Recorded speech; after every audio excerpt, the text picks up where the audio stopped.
여러분이라면 어떻게 하시겠습니까?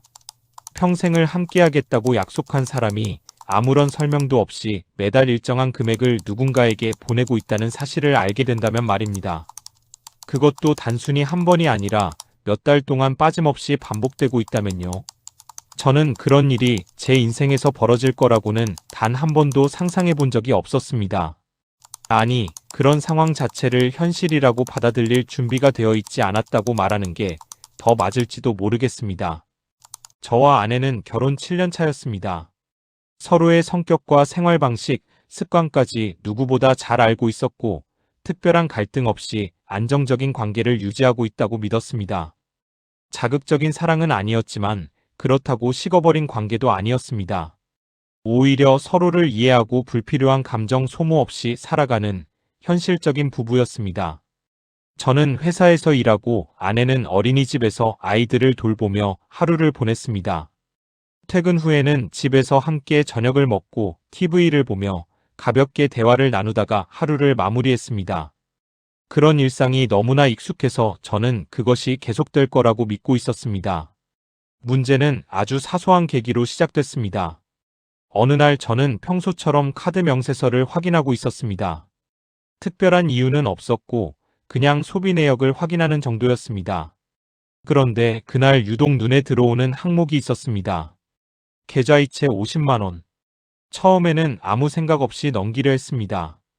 생활을 하다 보면 돈이 나갈 일은 많으니까요. 하지만 이상하게도 손이 멈췄습니다.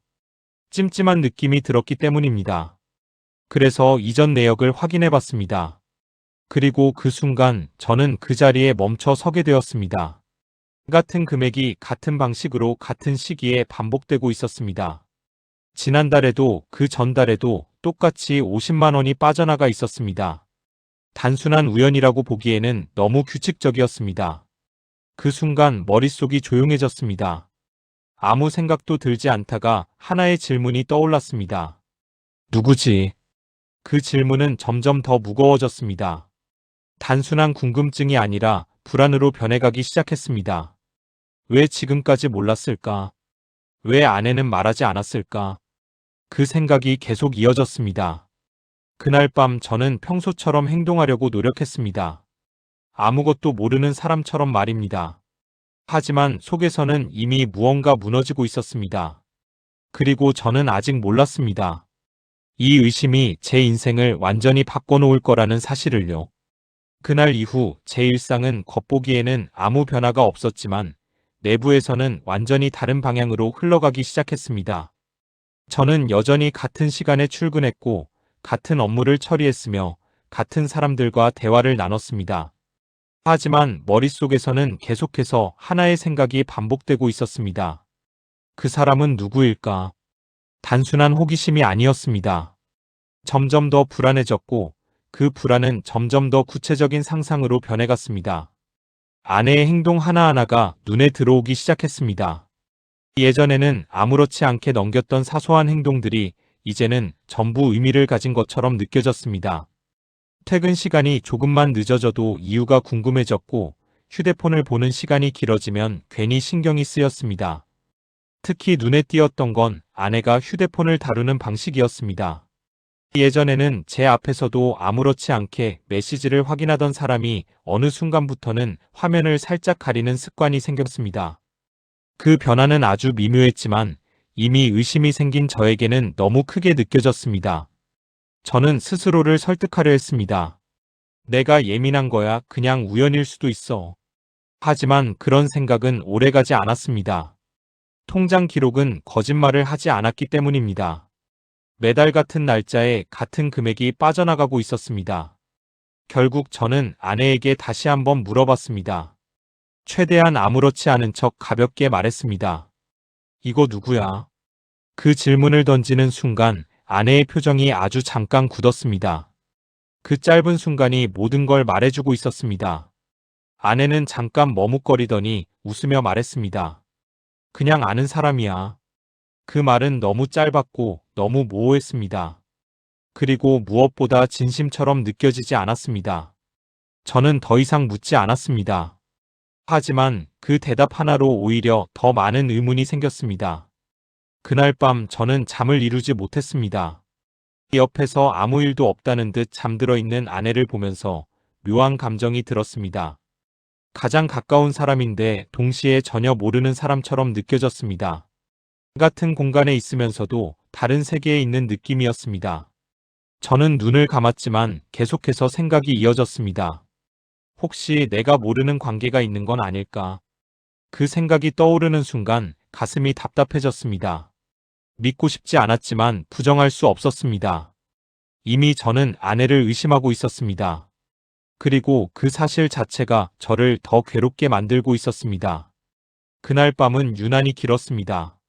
시간이 흐르지 않는 것처럼 느껴졌고 생각은 멈추지 않았습니다. 결국 저는 결론을 내리지 못한 채 아침을 맞이했습니다. 하지만 한 가지는 분명해졌습니다. 더 이상 모른 척할 수 없다는 것. 저는 결국 선택을 해야 하는 상황에 놓여 있었습니다. 며칠 동안 저는 아무것도 결정하지 못한 채 시간을 보냈습니다. 모른 척하고 살아갈 것인지 아니면 끝까지 확인해서 진실을 마주할 것인지 계속해서 고민했습니다. 사람은 참 이상합니다. 진실을 알고 싶어 하면서도 동시에 그 진실이 가져올 결과를 두려워합니다. 저 역시 그 사이에서 계속 흔들리고 있었습니다. 시간이 지날수록 상황은 나아지지 않았습니다. 오히려 더 나빠졌습니다. 머릿속에서는 점점 더 부정적인 상상이 커졌고 그 상상은 점점 현실처럼 느껴지기 시작했습니다. 아내를 바라보는 시선도 변했습니다. 예전처럼 자연스럽게 웃으며 대화하는 것이 어려워졌고 사소한 말 한마디에도 의미를 부여하게 됐습니다. 이런 상태로 계속 살아간다는 건 결국 스스로를 무너뜨리는 일이라는 걸 느꼈습니다. 그래서 저는 결국 결심했습니다. 확인하겠다고요. 그날 밤 아내가 먼저 잠들었습니다. 저는 일부러 잠든 척을 하다가 아내의 숨소리가 깊어졌을 때 조용히 눈을 떴습니다. 그리고 천천히 몸을 일으켰습니다. 방 안은 어둡고 조용했습니다. 그 고요함이 오히려 더 긴장감을 키웠습니다. 저는 발소리를 최대한 죽이며 거실로 나왔습니다. 소파에 앉아 한참을 움직이지 못했습니다. 심장이 너무 빠르게 뛰고 있었기 때문입니다. 손바닥에는 땀이 가득했고 머릿속은 복잡하게 얽혀 있었습니다. 휴대폰을 확인하는 건 분명 잘못된 행동이라는 걸 알고 있었습니다. 신뢰를 깨는 일이었고 그 선을 넘는 순간 이전으로 돌아갈 수 없다는 것도 알고 있었습니다. 하지만 이미 제 안에서는 신뢰보다 의심이 더 커져 있었습니다. 결국 저는 아내의 휴대폰을 손에 들었습니다. 손이 떨렸습니다. 비밀번호를 입력하는 순간 마치 어떤 문을 열고 들어가는 느낌이 들었습니다. 되돌릴 수 없는 선택이라는 걸 알고 있었습니다.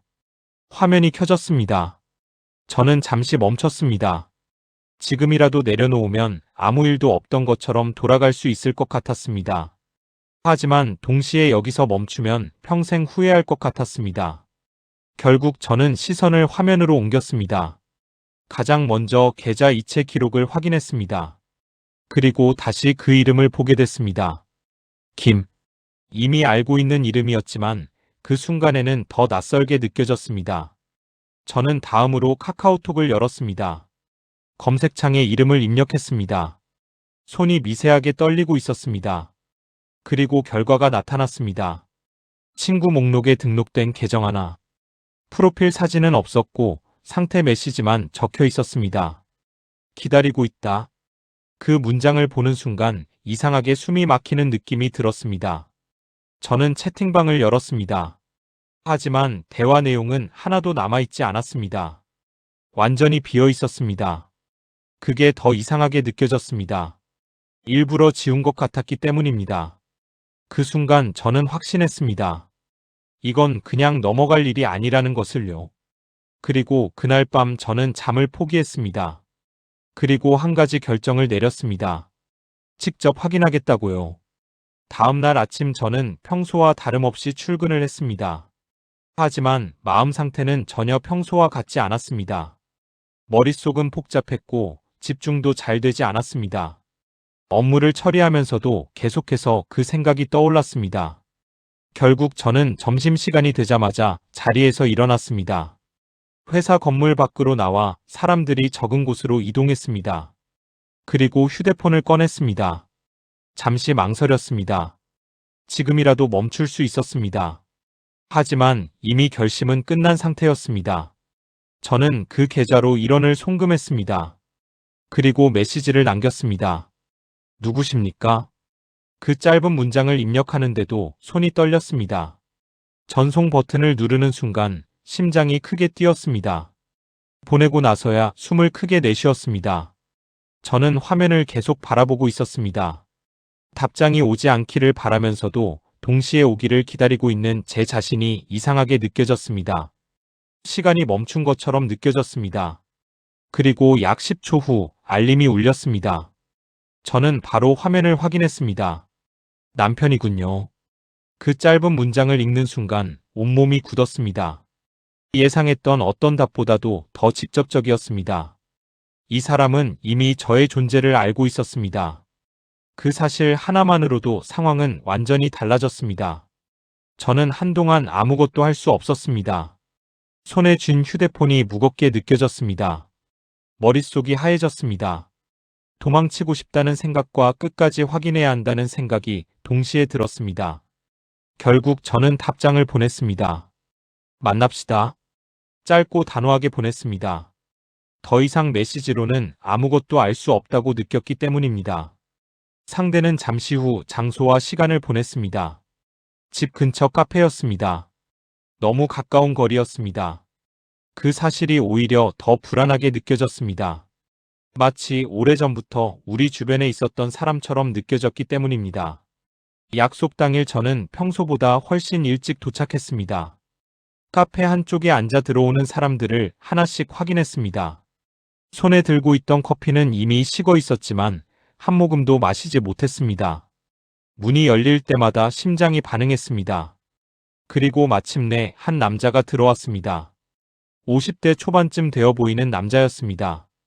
그는 주위를 한번 둘러보더니 곧바로 저를 향해 걸어왔습니다. 그리고 아무 망설임 없이 제 앞에 앉았습니다. 많이 놀라셨죠? 그가 먼저 말을 꺼냈습니다. 그 순간 저는 더 이상 참을 수 없었습니다. 당신 누구죠? 목소리가 거칠게 튀어나왔습니다. 그는 잠시 저를 바라보더니 한숨을 내쉬었습니다. 그리고 말했습니다. 죄송합니다. 그의 입에서 나온 죄송합니다라는 말은 전혀 위로가 되지 않았습니다. 오히려 더 큰 불쾌감을 느끼게 만들었습니다. 저는 감정을 억누르며 다시 물었습니다. 사과 말고 설명을 하세요. 제 목소리는 점점 더 날카로워지고 있었습니다. 그는 잠시 시선을 떨궜다가 다시 저를 바라봤습니다. 그리고 조용한 목소리로 말했습니다. 아내분 많이 힘들었을 겁니다. 그 말을 듣는 순간 저는 의자를 밀고 일어날 뻔했습니다. 왜 이 사람이 그런 말을 할 수 있는지 이해할 수 없었습니다. 저는 더 이상 감정을 숨기지 않았습니다. 그만하시죠. 본론만 말하세요. 제 말투에는 분명히 분노가 담겨 있었습니다. 그는 잠시 침묵했습니다. 그 짧은 침묵이 이상하게 길게 느껴졌습니다. 그리고 마침내 입을 열었습니다. 저는 아내분의 아버지입니다. 그 말을 듣는 순간 머릿속이 멈췄습니다. 아무 소리도 들리지 않았고 아무 생각도 떠오르지 않았습니다. 그저 그 말만 계속 머릿속에서 반복되고 있었습니다. 아버지. 아내는 분명히 아버지가 없다고 했습니다. 어릴 때부터 그렇게 알고 있었습니다. 그래서 더더욱 이 상황이 이해되지 않았습니다. 저는 아무 말도 하지 못한 채 그를 바라보고 있었습니다. 그는 고개를 숙인 채 말을 이어갔습니다. 젊은 시절 사업 실패와 빚 때문에 가족을 버리고 도망쳤다고 했습니다. 그 선택이 얼마나 잘못된 것이었는지 알고 있다고 말했습니다. 하지만 그때는 어쩔 수 없었다고 계속해서 변명처럼 말했습니다.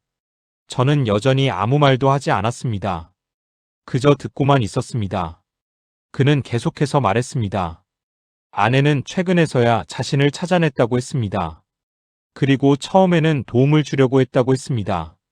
하지만 그 말 다음에 이어진 이야기는 더 충격적이었습니다. 제가 요구했습니다. 그 말이 무슨 뜻인지 바로 이해되지 않았습니다. 저는 그를 바라보며 물었습니다. 무슨 말이죠? 그는 잠시 눈을 감았다가 다시 떴습니다. 그리고 말했습니다. 돈을 요구했습니다. 그 순간 모든 것이 연결되기 시작했습니다.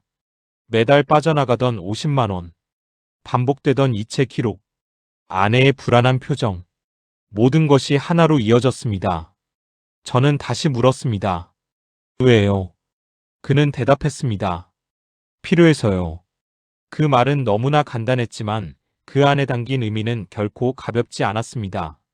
저는 더 이상 말을 잇지 못했습니다. 하지만 그는 멈추지 않았습니다. 거절하니까 협박했습니다. 그 말을 듣는 순간 제 손이 떨렸습니다. 그의 입에서 나온 협박이라는 단어는 제 귀를 의심하게 만들었습니다.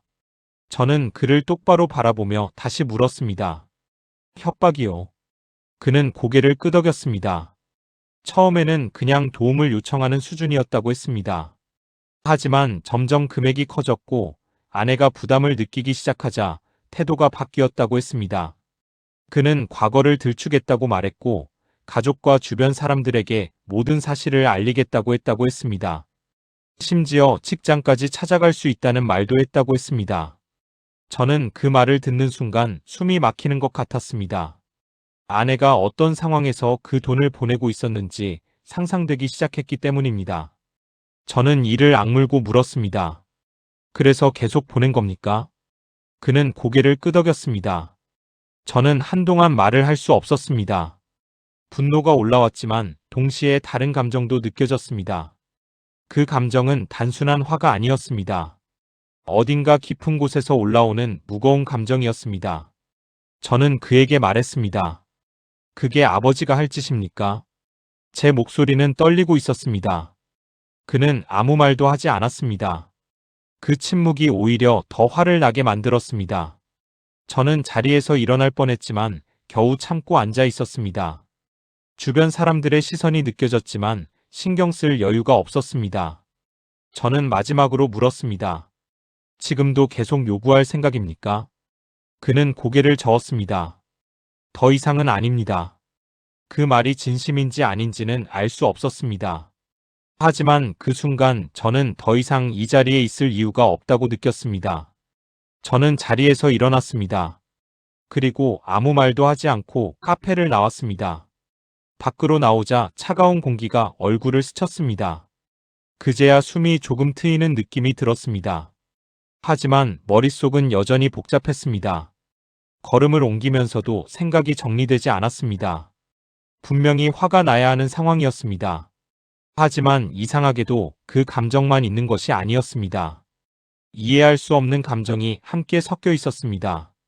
저는 한참을 걸었습니다. 어디로 가는지도 모른 채 계속 걸었습니다. 그리고 어느 순간 깨달았습니다. 이제 집에 가야 한다는 것을, 그리고 아내를 마주해야 한다는 것을, 그 사실이 갑자기 무겁게 느껴졌습니다. 집 앞에 도착했을 때 저는 한동안 문을 열지 못했습니다. 손은 이미 손잡이에 닿아 있었지만 쉽게 돌릴 수 없었습니다. 이 문을 열면 모든 것이 바뀌게 될 것 같았기 때문입니다. 잠시 눈을 감았다가 다시 떴습니다. 그리고 결국 문을 열었습니다. 집 안은 조용했습니다. 거실 불은 켜져 있었고 아내는 소파에 앉아 있었습니다. 이미 알고 있는 표정이었습니다. 무언가를 숨기고 있는 사람이 아니라 더 이상 숨길 수 없다는 걸 알고 있는 사람의 얼굴이었습니다. 아내는 저를 보자마자 눈을 피했습니다. 저는 천천히 다가갔습니다. 발걸음이 무겁게 느껴졌습니다. 그리고 아내 앞에 멈춰 섰습니다. 한참을 아무 말도 하지 않았습니다. 서로 아무 말도 하지 않은 채 시간이 흘렀습니다. 그 침묵이 오히려 더 많은 것을 말해주고 있었습니다. 저는 결국 입을 열었습니다. 왜 말 안 했어? 그 한마디였습니다. 아내는 그 순간 고개를 숙였습니다. 그리고 눈물이 떨어지기 시작했습니다.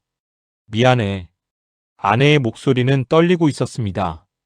그 말과 함께 아내는 더 이상 버티지 못하고 울음을 터뜨렸습니다. 저는 그 모습을 바라보고 있었습니다.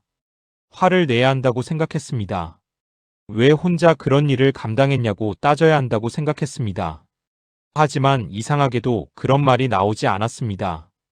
대신 다른 말이 나왔습니다. 왜 혼자 버텼어? 그 말을 듣는 순간 아내는 더 크게 울었습니다. 저는 그 모습을 보면서 느꼈습니다. 이 사람은 지금까지 혼자 버티고 있었다는 것을, 그리고 저는 그 사실을 전혀 모르고 있었다는 것을. 그 생각이 들자 가슴이 무너지는 느낌이 들었습니다. 저는 천천히 아내 옆에 앉았습니다. 그리고 아무 말도 하지 않고 옆에 있어 주었습니다. 아내는 계속 울고 있었고 저는 그 울음을 들으며 아무 말도 할 수 없었습니다. 시간이 얼마나 지났는지 알 수 없었습니다. 하지만 그 순간만큼은 아무것도 중요하지 않았습니다. 오직 하나, 이 상황을 함께 견뎌야 한다는 생각만 들었습니다. 그날 이후 우리의 삶은 완전히 달라졌습니다. 더 이상 이전처럼 아무 일도 없는 일상을 이어갈 수는 없었습니다. 하지만 그렇다고 해서 무너질 수는 없었습니다. 우리는 함께 이 상황을 정리하기로 했습니다. 아내는 그동안 있었던 일을 하나씩 이야기했습니다. 처음에는 도움을 주려고 했던 일, 그리고 점점 상황이 나빠졌던 과정, 결국 협박을 받게 되었던 순간까지. 저는 그 이야기를 들으면서 아무 말도 하지 않았습니다. 중간중간 감정이 올라왔지만 끝까지 듣기로 했습니다. 그게 지금 제가 할 수 있는 최선이라고 생각했기 때문입니다. 이야기를 모두 들은 후 우리는 함께 움직이기 시작했습니다. 증거를 모으고 기록을 정리했습니다. 그리고 결국 그 남자를 고소했습니다. 과정은 쉽지 않았습니다. 감정적으로도 힘들었고 현실적으로도 부담이 컸습니다. 하지만 한 가지는 분명했습니다. 이제는 혼자가 아니라는 것. 그 사실 하나만으로도 우리는 버틸 수 있었습니다. 시간이 지나면서 조금씩 일상이 돌아오기 시작했습니다. 물론 이전과 똑같지는 않았습니다. 하지만 서로를 더 이해하게 되었고 이전보다 더 많은 이야기를 나누게 되었습니다. 저는 그 일을 겪으면서 한 가지를 깨달았습니다. 사람은 사랑하는 사람을 지키기 위해 때로는 아무 말도 하지 않는 선택을 한다는 것을요. 하지만 그 침묵이 오히려 더 큰 상처를 만들 수도 있다는 것도 알게 되었습니다. 만약 그때 조금 더 빨리 이야기했다면 어땠을까 하는 생각도 들었습니다. 하지만 이미 지나간 일이었습니다. 중요한 건 지금이었습니다. 우리는 지금 함께 있었고 그걸로 충분했습니다. 혹시 지금 혼자서 무언가를 견디고 있다면 이 말을 꼭 전하고 싶습니다. 혼자 버티지 않아도 됩니다. 누군가에게 이야기하는 것만으로도 상황은 달라질 수 있습니다. 그리고 그 한마디가 생각보다 큰 변화를 만들어낼 수도 있습니다.